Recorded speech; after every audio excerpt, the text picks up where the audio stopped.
it's already recording, so it's not when you put your mic on. Okay.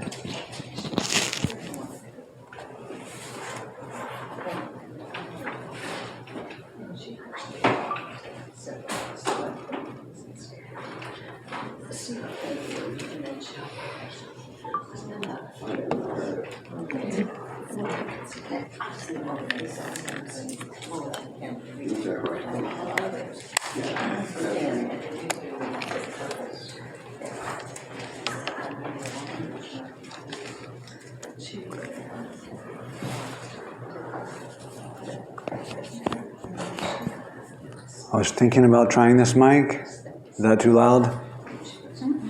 No? Okay. Testing, testing, testing. Okay. Well, good morning, everyone. Today we finish Matthew.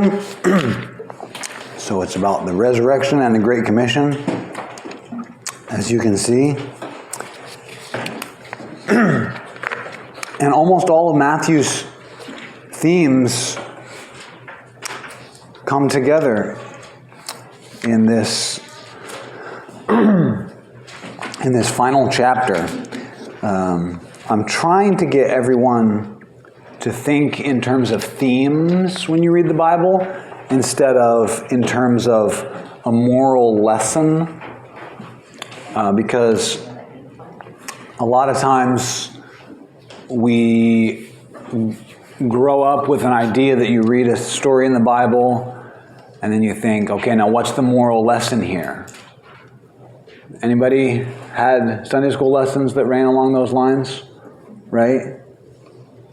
Cain killed Abel, so therefore don't get too mad at your brother, or don't be jealous of people, or just an immediate moral lesson. But you're going to get a much better, a much more biblically accurate understanding of what the Holy Spirit is saying if you're tracing a theme. If you're reading along in Matthew and you notice, well, it talks about authority a lot. I'm going to start over in Matthew and read through, and every time there's some reference to authority, the word or the concept, I'm going to underline it in pink. You go through, and then you look, and then you're able to see, wow, he's brought that up over and over and over and over. He must be making a point about this. That's a much better way to understand what the writer is saying. It's a little more work, but it's worth it in the end. Okay, so I don't think we need to go over the review. We've got essentially the resurrection, the leader's plot, and the Great Commission. So let's turn to page 2. And I do have all the text for you there in the notes. So, let's see. Donna, would you be willing to read the first few verses there, 1 through 4 of Matthew 28 at the top of page 2 in your notes?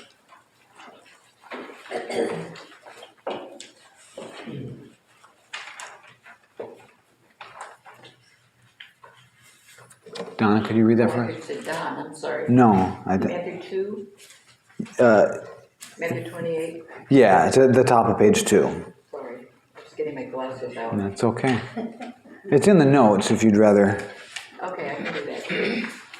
After the Sabbath at dawn on the first day of the week, Mary Magdalene and the other Mary went to look at the tomb. There was a violent earthquake, for an angel of the Lord came down from heaven and going to the tomb, rolled back the stone and sat on it. His appearance was like lightning, and his clothes were white as snow. The guards were so afraid of him that they shook and became like dead men. Okay, so who is this other Mary there? Wasn't that his mother? Well, if we look back a little bit, I've provided the end of 27 in the black box there, right beside it. Mary Magdalene and Mary, the mother of Jesus, right? James. Well, yes. Why don't you, Debbie, could you read See in the black box there, that last verse, 56? Yep.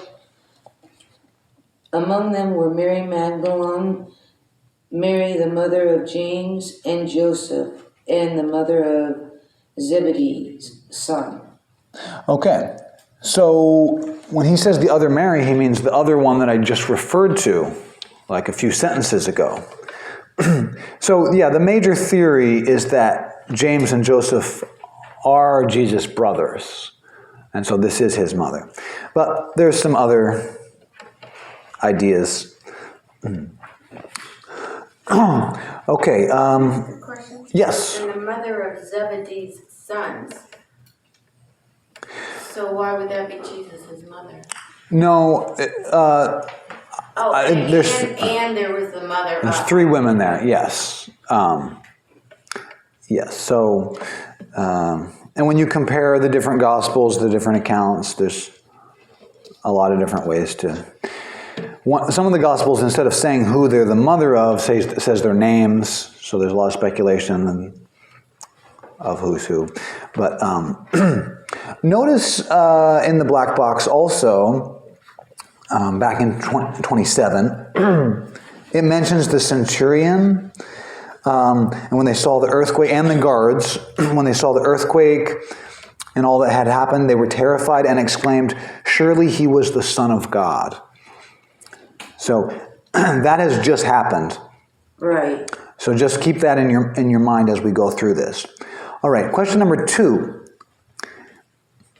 These women were the last at the cross, that's why I included 27, and the first at the tomb.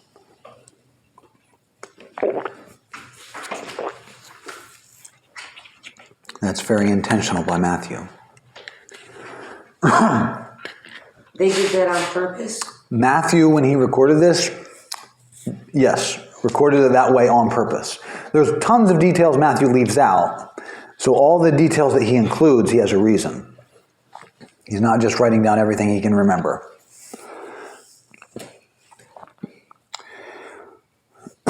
Okay, so how were women regarded in the ancient world, typically? property. Yes. No? She said, like property. Very low, very lowly. In this society, a woman's testimony wasn't admissible in court.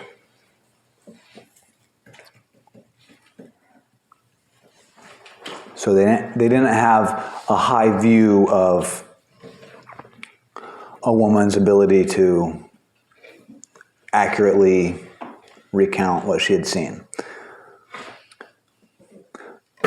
Okay, so number 4, the fact that those women, are the most faithful, the last ones there with him, and they're chosen to be the first witnesses of the resurrection, shows that God has chosen the lowly and despised things of the world to shame the wise and strong.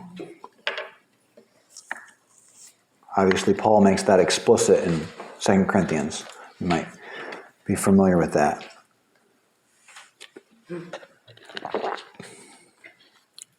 I did not know that. Yes. Ancient world. I knew that he uses, I knew that God uses things that are like, to people's eyes, not worth listening Exactly. to, or not to shame, but there's another word that's used, and I forget what it is at the moment. Well, there's a lot of, that theme is a big one in the Bible, and one of the ways in which it describes it, something related, is God chose human beings to be the ones to give the gospel. He could have just used angels, but he uses us to share the gospel because we don't do a great job. We don't explain it properly. We don't explain it fully. All kinds of reasons so that the glory would be his. Yeah. Plus it shows when Jesus chose his disciples, he picked lowly fishermen and despised tax collectors, and you know. You know, I never thought of that. That's so interesting.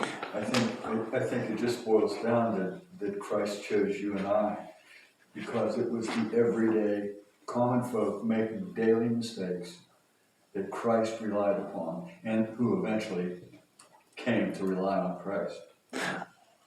Yeah, and those 11 men who were, obviously making mistakes constantly, Mark really highlights that, which we'll cover next week, but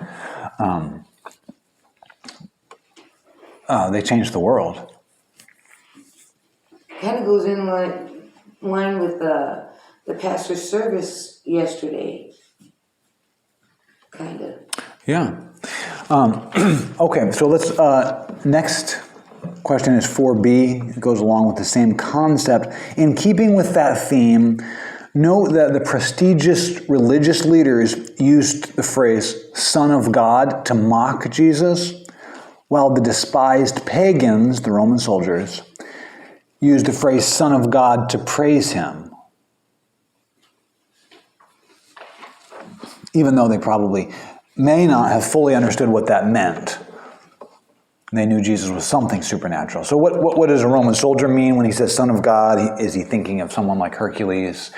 We don't know. Or has he been stationed in Palestine long enough to understand the Jewish concepts of that?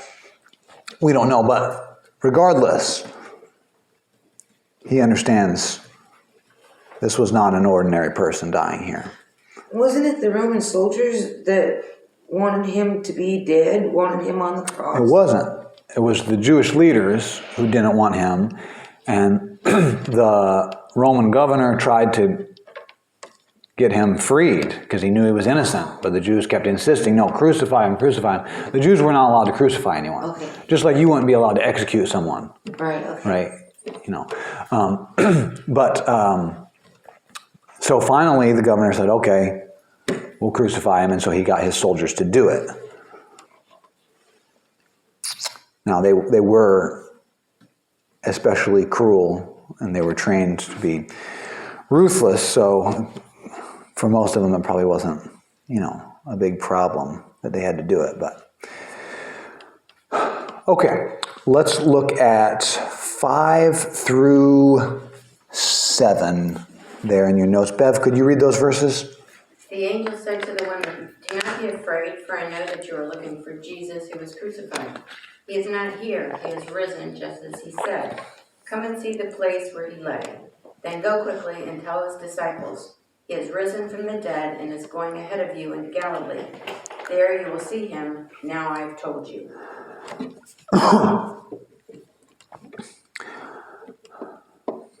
Okay, so his most faithful followers did not understand his words before, because he had told them that, right? She said, just like he said, he is risen from the dead and is going ahead of you. Look at that quote I put in red from 26:32. After I've risen, I will go ahead of you into Galilee.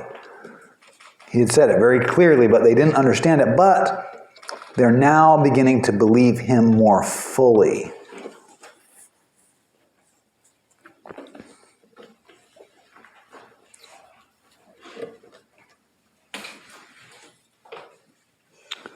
Penny, could you read 8 through 10?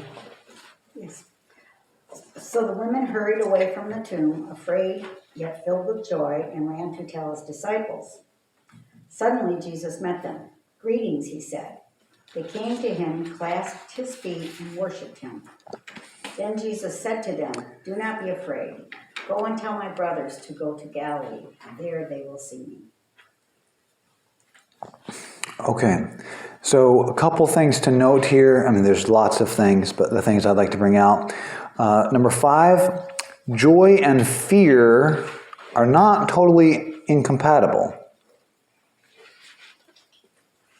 Right? Afraid yet filled with joy. Number 6, so these women worshipped him. So what did Jesus say about who we should worship? Does anyone remember from 4:10, the temptations? Satan is saying, fall down and worship me. What did Jesus say about that? Thou shalt worship the Lord thy God, and him only. And him only. Only worship God. That's what Jesus said. And these women fall down and worship Jesus.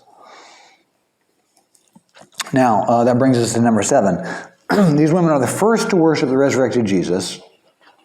And the 11 worship him at the end of this book, the Great Commission. They fall down and worship him. Which means that Matthew starts and ends with people worshiping Jesus. Who was the first group at the beginning of the book who worshiped Jesus?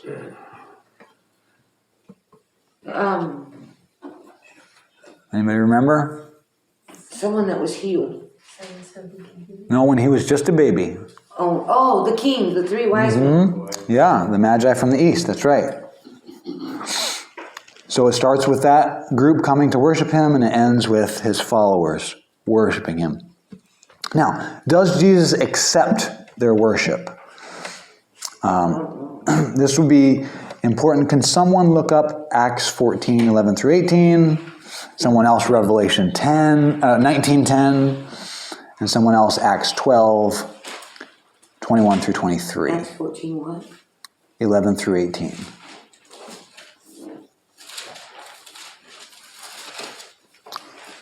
Marty, which one do you have? I'm going to do Revelation, but I couldn't remember what you said. Oh, 19:10. Oh, 19:10. Bev, which one do you have? Acts 14, 11 through 18. Okay, go ahead and read it. Now, when the people saw what Paul had done, they raised their voices, saying in the Lycaonian language, "The gods have come down to us in the likeness of men." And Barnabas they called Zeus, and Paul Hermes, because he was a chief speaker. Then the priest of Zeus, whose temple was in front of their city, brought oxen and garlands to the gates, intending to sacrifice with multitudes. But when the apostles Barnabas and Paul heard this, they tore their clothes and ran in among the multitude, crying out and saying, "Men, why are you doing these things? We also are men with the same nature as you, and preach to you that you should turn from these useless things to the living God, who made the heaven, the earth, the sea, and all things that are in them. Who in bygone generations..." Okay, hold on. So when people start worshiping Paul and Barnabas because of miracles they're performing, and they want to make sacrifices to them, what do Paul and Barnabas do? They tear their clothes. Why would you worship us? We're just people like you. That's very important. That if someone ever wants to worship you, do not accept that. Okay, Marty, do you have Revelation 19:10? And I fell at his feet to worship him. And he said unto me, "See thou do it not. I am thy fellow servant and of thy brethren that have the testimony of Jesus. Worship God. For the testimony That's good. is the spirit Right of there. prophecy." So, John, the Apostle John, sees this amazing angel, and he falls down to worship him. And the angel says, "Don't do that. I'm a fellow servant just like you. I might be like way cooler and more powerful than you, but we're both just serving God here. So don't worship me." And then he says, "Worship God. Don't worship me." Okay, and then does someone have Acts 12? Oh, go ahead, Lynn. And upon that day Herod, arrayed in royal apparel, sat upon his throne, and made an oration unto them. And the people gave a shout, saying, "It is the voice of a God, and not of a man." And immediately the angel of the Lord smote him, because he gave not God the glory, and he was eaten of worms, and gave up the ghost. Okay, so people, he gave a great speech, and they're like, "It's the voice of a God." And he just goes, "Well, it was a good speech." And immediately he was smitten and eaten of worms. I'm not sure what that means, but it doesn't sound good. I don't want it to happen to me while I'm alive. It can happen after, that's fine, but Said it was eaten by worms and then died. yeah, I know. So that is not, Not good. yeah. So again, if someone ever tries to worship you or say you're like a god, don't let it happen. That's what Paul and Barnabas did. They tore their clothes and they're like, no. That's what the angel did.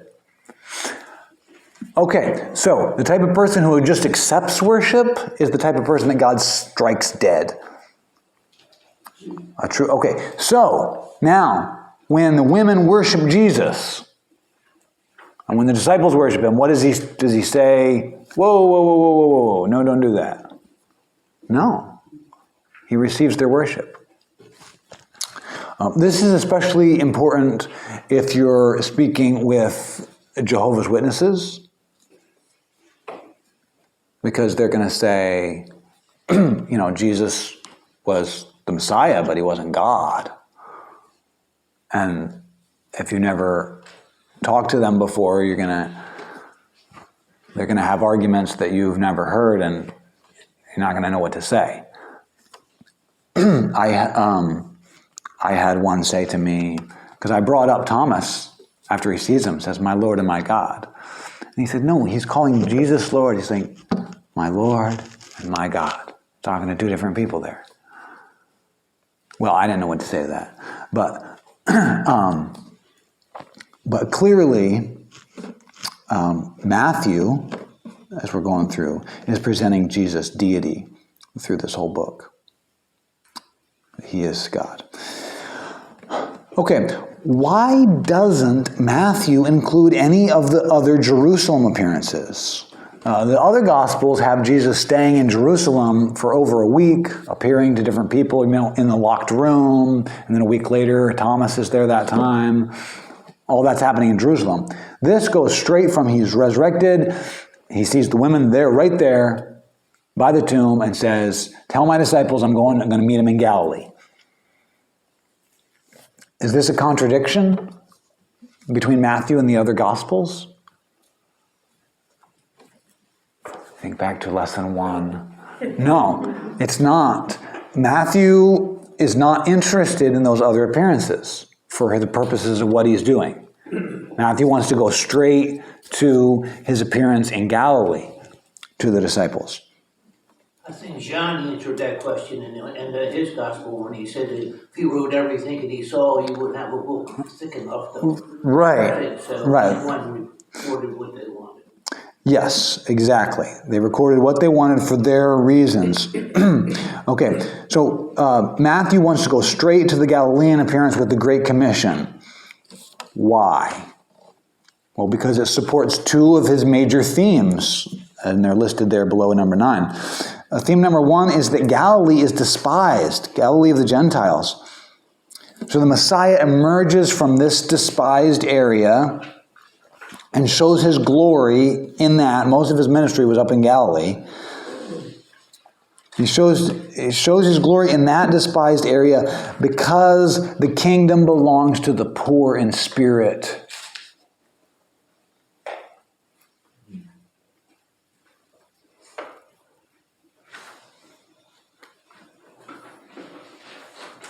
And the people who think they're great, and they don't live up there in Galilee, they live in Jerusalem.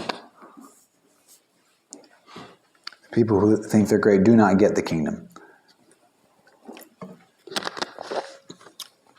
Okay. Number 2, Galilee of the Gentiles. This location reinforces one of Matthew's key themes, which is Gentile mission. The book culminates with this theme, right? Preach the gospel or make disciples of all nations. I've been referencing that theme throughout this whole book.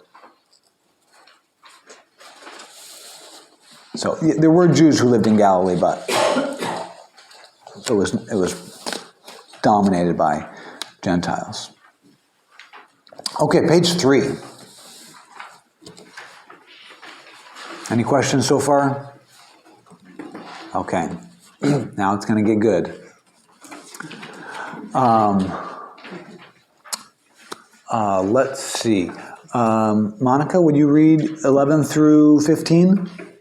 While the women were on their way, some of the guards went into the city and reported to the chief priests everything that had happened. When the chief priests had met with the elders and devised a plan, they gave the soldiers a large sum of money, telling them, "You are to say, his disciples came during the night and stole him away while we were asleep. If this report gets to the governor, we will satisfy him and keep you out of trouble." So the soldiers took the money and did as they were instructed. And this story has been widely circulated among the Jews to this very day. So this is the first fraudulent denial of Jesus' resurrection. Before we look at all of them, let me just point out that when Matthew says this story has been widely circulated to this very day, that's important because that means that Matthew's first readers would be like, yeah, I've heard people say that. I mean, people say that all the time. Oh, his body was just stolen by his disciples. Right? Because if you say something and you say, that's why you hear all the time people saying X, Y, Z.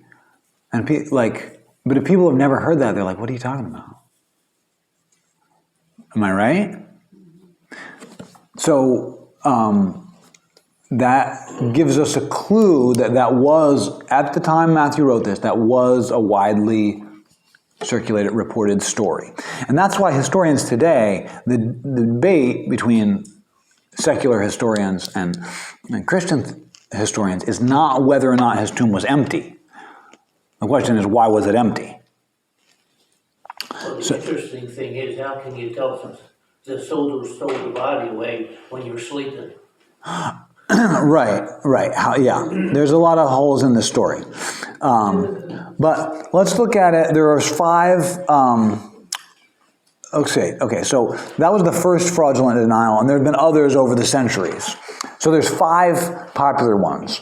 Like if you just try to look up from a secular historian about Jesus' burial, you probably come up with one of these 5 explanations. And the first one is the stolen body hypothesis, which does explain the empty tomb, if that happened, somehow if his disciples stole the body. But that would mean that his followers knew the resurrection was a lie. That's what those blanks are. Wouldn't it? So who would be tortured and die? I think it is Tortured, but it doesn't matter. These are just for you. You won't be graded on spelling, so. Who would be tortured and die for what they know is a lie? If people said, you need to deny this Jesus person or we're going to crucify you, and you knew that he was a fraud. The guards. No, I'm talking about the disciples who 11 of the 12 apostles were martyred for their faith. So if you knew that Jesus was a fraud, and people said, you need to either deny him or we're going to crucify you. At that point, you're like, all right, it's been a fake this whole time. I don't want to be crucified. I would say that those who don't really believe would be tortured first. I know, they would be rescued. The ones that really, truly believe. Right. So my point is, the fact that they were martyred for their faith means that they really believed. Yeah. Which means that they couldn't have stolen it away. Because if they had stolen it away, they wouldn't really believe. Right. Because they know it was a fake. Yes. Okay, number 2, the second hypothesis. This is the purpose of this is if you're talking to someone who uses one of these. And people will. If you start getting into conversations about these things, people will come up with crazy things. The lost body hypothesis. Okay, so this one says that there was an earthquake Now, Matthew does report that there was an earthquake. So some historians thought, maybe there was an earthquake and the rocks split a little bit and Jesus' body fell down into that thing. And then in one of the after tremors, it made the rocks close up again. And so when the disciples went there, they were like, oh, his body's gone. Okay, so that's the theory. And that does explain the empty tomb, and it does explain the disciples' sincerity.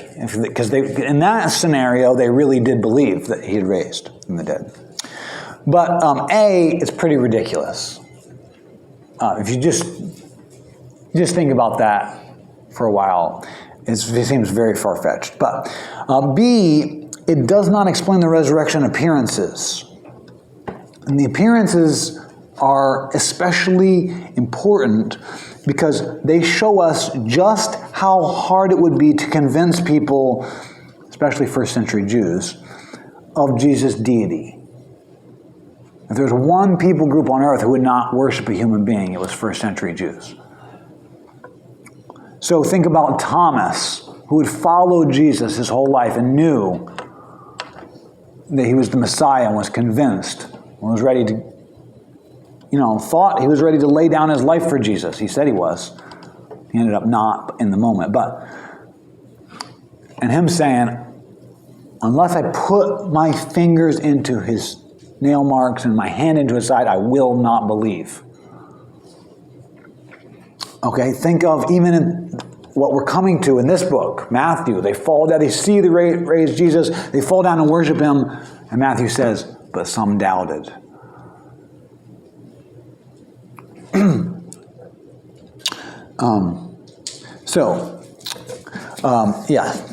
That's important. But we have more to cover. The swoon hypothesis. I was talking to a Jewish rabbi one time, and I asked him about Jesus, and he said, well, maybe Jesus was dying, and they kind of pricked him, and some blood came out, but he didn't really die. And then in the tomb, maybe he revived. So this, he was just saying, I know Jesus was a historical person. Maybe that's what happened, and that's why people thought he raised again. So that hypothesis does explain the empty tomb, because he wasn't really dead. And it does explain the disciples' obvious sincerity. And it explains the resurrection appearances. Because if he wasn't really dead and he came back and they're all like, oh, we thought you were dead. You must be God. Okay, but... So they're saying that since he swooned and was revived, he could from the inside move the rock and leave. Yeah, well, that's one of the things we're going to come to, yes. That's one of the problems with the swoon hypothesis. Well, number one, blood and water came out, which means that he had suffocated. You die in crucifixion. You die from suffocation. That's how you actually die. That's why the other people, they broke their legs so they die quickly. Because if you're hanging, if you can't push yourself up to fill your chest cavity, you use your legs to push yourself up, which would really hurt every time you took a breath. You're pushing yourself up off of that spike through your feet. So that was part of the torture. Okay, so once that happened, once you do suffocate and your lungs fill with bodily fluids, then to puncture that's what it means when it says blood and water came out when they pierced him with the spear. B, Pilate made sure. Pilate was surprised he had died so quickly, so Pilate sent guards to check, is he really dead? And Roman soldiers, if there's one thing they knew, it was death. They were highly trained in killing. And they made sure that their false report meant death for them. Right. Yes. They were not going to make a mistake. Yeah. One of the, if you just studied Roman history, one of the maxims in the Roman military was make sure that the soldiers fear their commanders more than they fear the enemy. That's one of the reasons why the Roman army was so efficient. Because even if they were scared, they were not running away from a fight because they feared what their commanders would do to them more than they feared, dying in battle. So, yes, they may have been brutal, they may have had a lot of other moral issues, but they were not incompetent. Okay, letter C. So think about this. If you were talking to someone who really truly did believe, maybe that's just what happened, and you're trying to explain to them, no, the resurrection really happened. After being literally beaten to a pulp and crucified for 3 hours, the way to be nursed back to health is not being tied up, which is, what they did with bodies. That's why Jesus said about Lazarus, untie him and let him go. Not being tied up, laid on a hard, cold rock, and sealed inside a tomb by a huge stone with armed guards outside. That's not the way to nurse someone like that back to health. Plus, aside from all that, a severely wounded person who is slowly recovering their health is unmistakably different from someone who has just conquered death and looks worthy of worship. If Jesus had staggered up to the disciples still bleeding and beaten and tender, oh, don't touch my feet. They clasp his feet. Oh, don't do that. It really hurts. I need some medical attention. Then the disciples are like, oh, you didn't die. Right? Has anyone ever seen someone who's very close to death? It's obvious to those of us who have experienced life, the difference. That's not what the disciples thought. Their experience with seeing him was completely different. So this theory would require the disciples to nurse him back to health and therefore know that he's a fraud. We've gone through that. Okay, 2 more. I didn't mean to spend so much time on this, but there is the substitution hypothesis, i.e. Jesus had an identical twin or someone who just happened to look so much like him that even close friends would mistake him. That hypothesis explains the appearances and the health, but it doesn't explain the empty tomb. We know that the tomb historically was empty from number 1. That's Matthew says that story was rightly reported. We don't have to go through that. It means historically that must have been true. Plus, none of these theories explain any of these 4. Appearing in a locked room, being able to at will hide his identity from friends as they walked. Think about the 2 on the road to Emmaus. He hides his identity and then the last minute he reveals himself and they're like, oh, it was him the whole time. It does not explain the miracle recorded in John 21. Doesn't explain the ascension.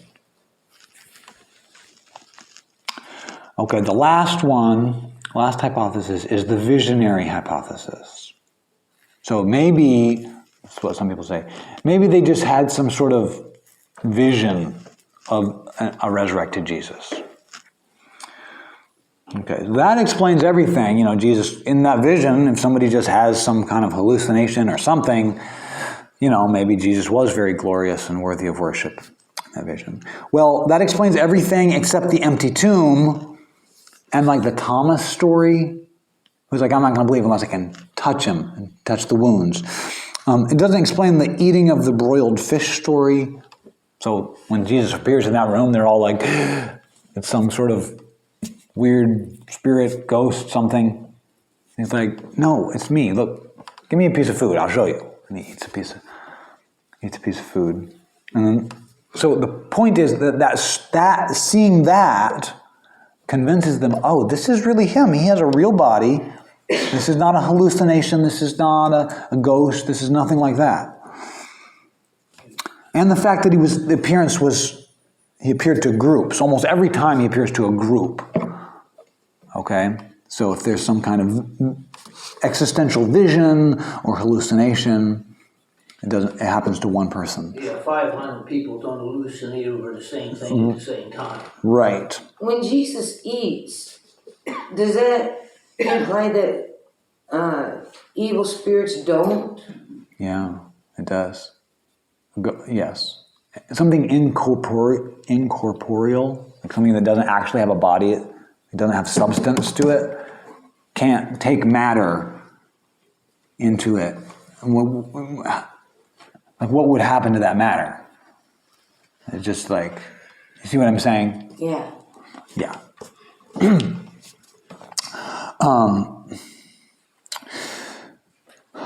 Okay. All right. So this now, I just wanted to go over those hypotheses in case you're ever in conversation about them, over the validity of the resurrection. Okay, now we come to the climax of all Matthew's major themes, or most of Matthew's major themes in the book. So, is it Linda? Okay, good. Could you read 16 through 20? Then the 11 disciples went to Galilee, to the mountain where Jesus had told them to go. When they saw him, they worshipped him, but some doubted. Then Jesus came to them and said, "All authority in heaven and on earth has been given to me. Therefore, go and make disciples of all nations, baptizing them in the name of the Father and of the Son and of the Holy Spirit, and teaching them to obey everything I have commanded to you. And surely I am with you always to the very end of the age." It is a good ending to a book. Yeah. Okay, so 5 themes, well, four or 5 themes are coming together here. More than that, but these are the ones I'd like to highlight. This happens in despised Galilee of the Gentiles. If you remember at the beginning of the book, it's quoting, those people who sat in darkness have seen a great light, because Galilee was a dark place, at least spiritually speaking. His ministry starts and ends there. So what do we write in number 1? Gentiles.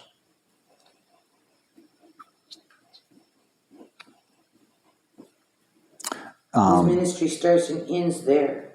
In Galilee. And so that's important because every Jewish person thought that when the Messiah came, he would be their Messiah to lift up them and put down every other nation, all these pagans all around us. Jesus is going to come, the Messiah is going to come, he's going to punish all of them, and we'll be the chief dog. And everyone will come to our temple and worship us and want to learn from us. And they'll be like, "Oh, we were all wrong. You Jews were all right." And all of our oppressors throughout history will be punished. That's what they all thought was going to happen. When Jesus came, he said, "I'm here to save you from your sins. I want you to go and tell all the Gentiles they can believe in me too." And of course, the disciples had a hard time with that. And once we get to the book of Acts, at the end of July, I'm going to start a class on Acts. You'll see that they have a difficult time understanding that this is for Gentiles too. So that's a major theme in Matthew. There was, I'm sure at the time Matthew wrote this, he wrote this, we don't know, what churches or what area of Christians he was writing this to. We suspect it was a predominantly Jewish area based on the things he includes, but that was an issue in the people he's writing to. He's like, they're having a hard time understanding that this is for Gentiles also, so I'm going to include that theme in my book. That is always back from Abraham. Like in chapter 1, verse 1. Jesus comes from Abraham. The promise to Abraham was that through you all nations will be blessed. It's always been for Gentiles too. Okay, number 2, they worship him. So this is the theme of Jesus' deity, which he demonstrates over and over and over. Forgiving sins and walking on water, all those things.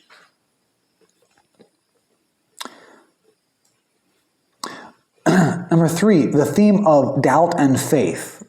This is very important because faith is what? Faith is things that you believe in that's not seen. Right. And faith is what gives us access to what Jesus provided on the cross. Yeah. If you just say, Jesus died for the sins of the world, well then the sins of the whole world are paid for and everyone goes to heaven. But Jesus did die for the sins of the world, but what gives you access to that is just believing in him. So that's why faith is so important. So faith and doubt. Think about Peter walking on water. A clear example of faith and doubt, right? It happened earlier in the book. And then here at the end. Okay, number 4, all authority is given to me. Jesus is the king. Kingship. Huge theme in Matthew. And notice that the Great Commission starts with, he has all authority, therefore go. Which means that his authority is the reason we can go and make disciples of all nations, because he is the one who will make the message successful. It is not in your ability or your eloquence, or if you're really good at debating someone. It's his authority that will make his message successful. Okay. Now we get to the go.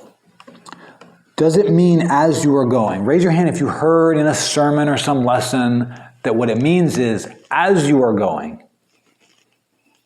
Nobody? Wow. I mean, I've heard that in so many different states of preachers saying, so when he says go and make disciples, they say something about the Greek tense, and they say what it means is as you are going.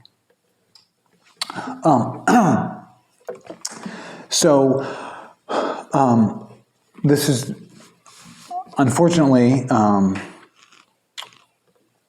that's incorrect. It's very widely popular in America to say that. So there's some problems with that. If the preachers say that it means as you are going. Number one, if that's what it means, then why does every major translation make it a command? Are they all wrong? And then you don't have to look up 4:18. Essentially, Matthew says, as he was walking, as Jesus was walking along the sea, he called his disciples. So there's obviously a way in Greek to say that.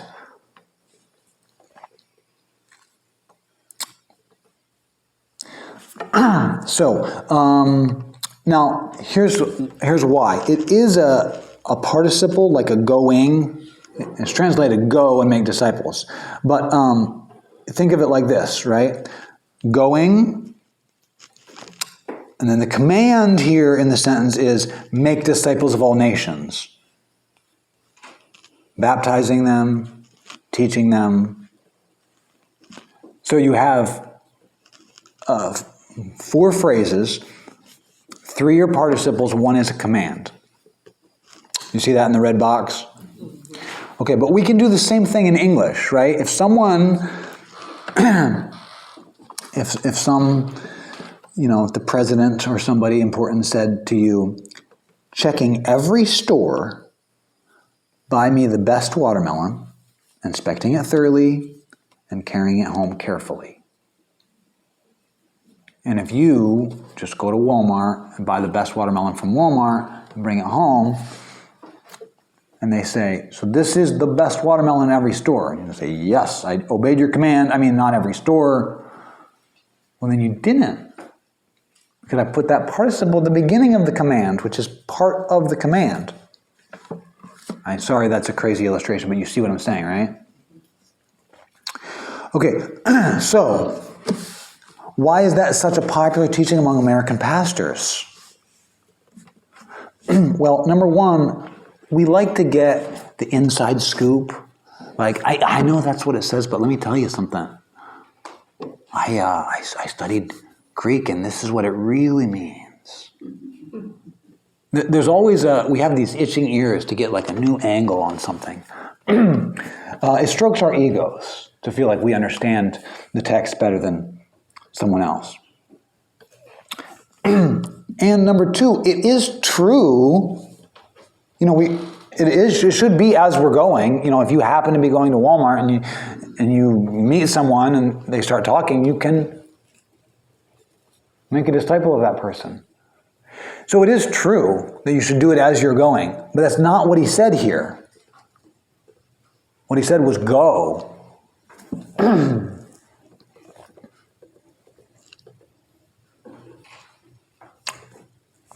And we don't go.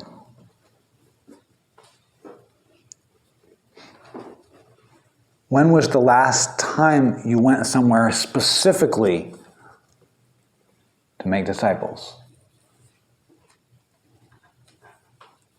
We treat it as though it's as you're going. Wherever I happen to go, if I get an opportunity to witness, I do. And that's good. But we're not really obeying the command. Now, bear in mind, there's a good chance there's more than just the 11 here. But when he says, teaching them to obey everything I have commanded you, because some people say this command is really for them, for the apostles, it's not for us.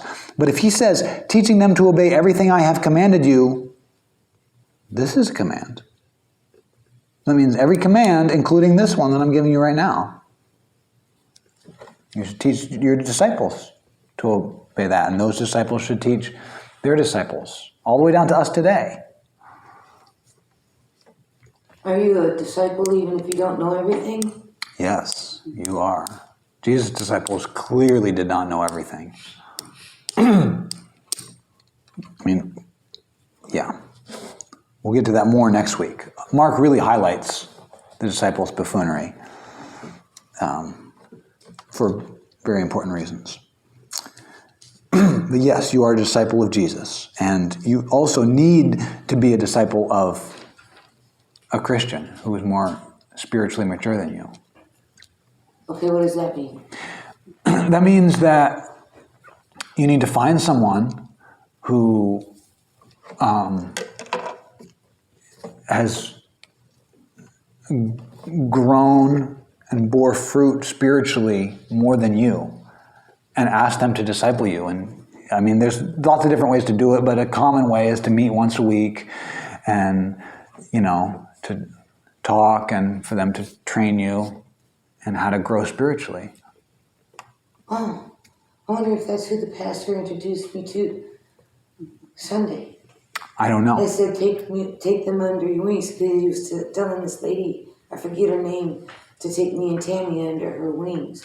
Well, yeah, that might be. I don't know, but yeah, everyone needs that. Now, what happens is,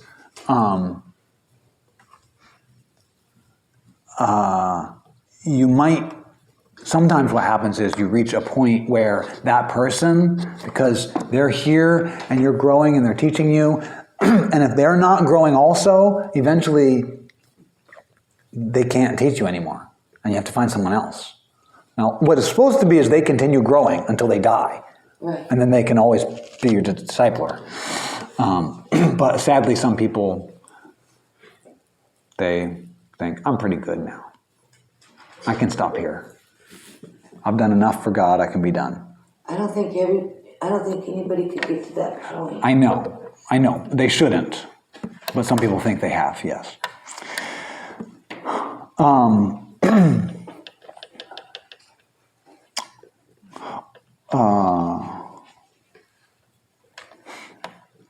Yeah, also, I would say this.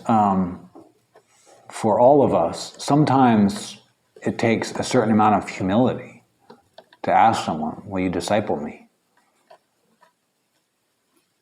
Because you have to admit, you have things I don't have. And it's not just about knowledge. Sometimes it's about spiritual disciplines.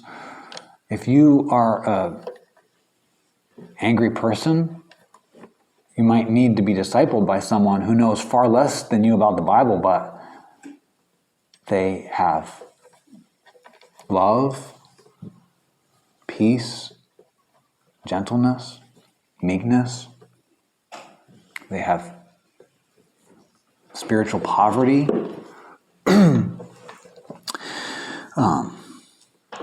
Okay. One last thing, reason why it's popular to say as you are going is because it assuages our guilt. Say that again? It eases our guilt, number 3. So I think what happens is a lot of us don't go.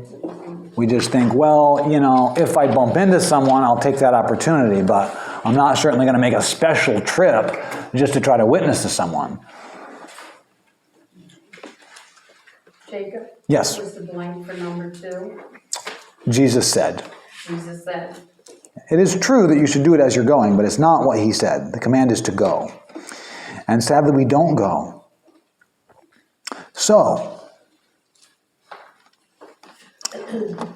for one who's never gone and done anything like that, how do you just go and do it? I mean, where do you start? yeah, well, you start by going to a friend's house and saying, hey, guess what? I just realized that we're all sinners and we need Jesus and we need to follow him, and can I tell you about it? And if they say no, then you say, okay, that makes me sad, but I'm not going to force it on you. But if they say, yeah, I guess you can talk to me about Jesus, then tell them. Okay. It's much... So we can just go start this today or tomorrow? Or... Yeah, yeah. Now, in our culture, it's not good to just go up to someone on the street. That's very offensive in our culture, so it's probably not your best bet, is to go up to a stranger. But it is normal to go to a friend's house and say, guess what, I just saw this great movie, or guess what, I just realized something, or I just... Sorry. I don't know what's going on with that. It's very normal and acceptable in our culture to go to a friend and tell them something that you're excited about. So that's what you should do. May I suggest that you talk to Michelle, our pastor's wife? Okay. She is, I can't go too far with this, but there are some plans of maybe a discipleship program. Yeah, to get discipled, but yeah, to start immediately. I mean, the disciples, as soon as they found out about Jesus, they already had a lot of incorrect concepts. But the first thing they did, they go tell their brother, we found the Messiah. Jesus, son of Joseph. Well, he wasn't the son of Joseph, he was the son of God. So immediately he got something wrong, but that's okay. He also got something right. So just go. That's the final blank. And that message is being told to all of us today. Yeah. Okay. Yes. Just go. Making sure I understood. He is with you always. So doesn't that mean just to go to everyone? I mean, well, not just your friends, but don't you want the whole world to know about God? Yes, as much as possible. So ideally you'd find some kind of venue with which it's acceptable. Like the Apostle Paul went to a place where people came and discussed religious ideas. And, when he got a turn, he shared his views about Jesus. There's other things you can do. You can use tracts, leave them at restaurants for friends that you don't know, that kind of thing. Workmen that come to your house, you can give them a tract. Yeah, so our church has out in the lobby some little small pamphlets that just explain the gospel. So you can get some of those. Another thing you can get, it's a little more expensive, but you can buy a little $1 Gospel of John. It's just one of the Gospels. And you can give that and say, hey, this is a little Bible. Can I give you this? This book changed my life. I don't think I've ever had anyone refuse one. And the important thing is that he's with you always. So just like you'd feel much more confident about going up to someone and telling them something if the president had said, listen, I need you to go tell people about this. You have my authority. Especially if he was like right there beside you. So that gives you an idea of what he's saying. Any other questions?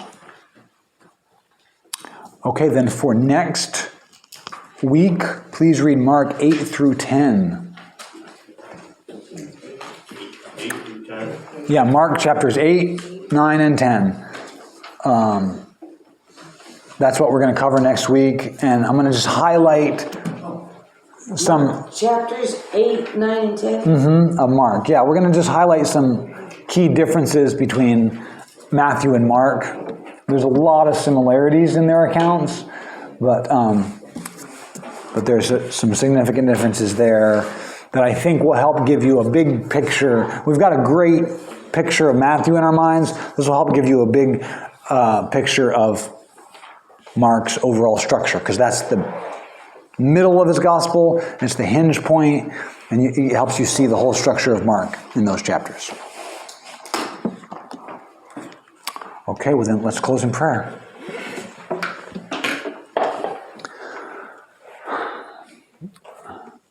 Jesus, I thank you for your sacrificial death and for your resurrection, and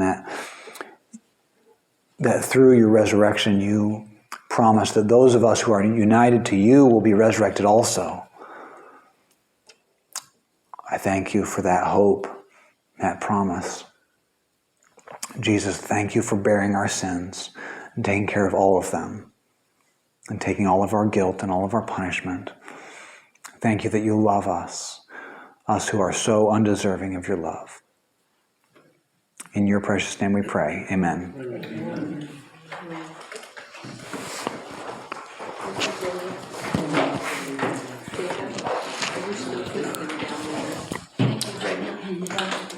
Yeah, I've got those two provisions you're asking for.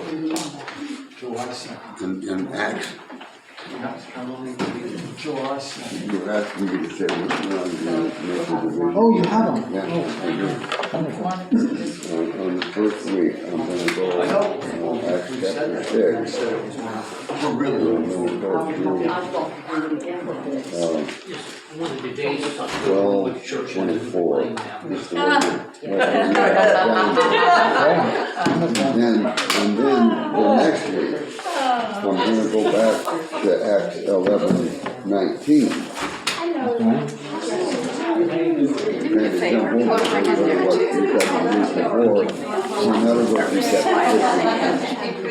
Okay. So there's a little overlap. I'm going to go and then go back to 11:19.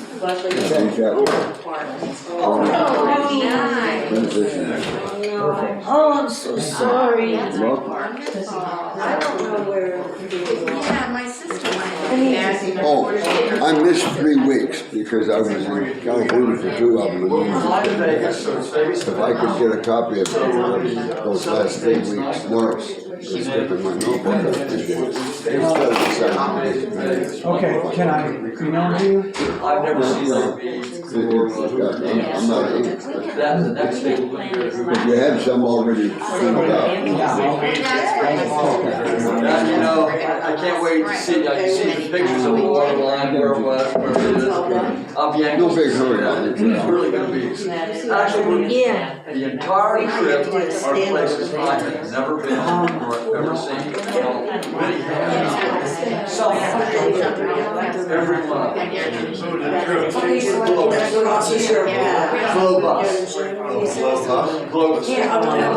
Globus tours. When you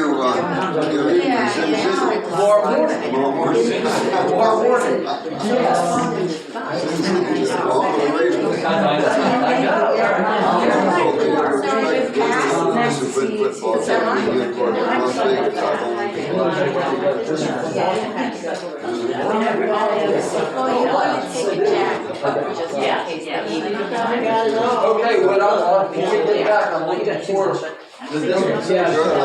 dispensation now. I wanna tell somebody that, 14 days, so we. but it's pretty good I house. know, I've got it. I know it's an area that I struggle with, so. Every world. They do clean the In New York, I live in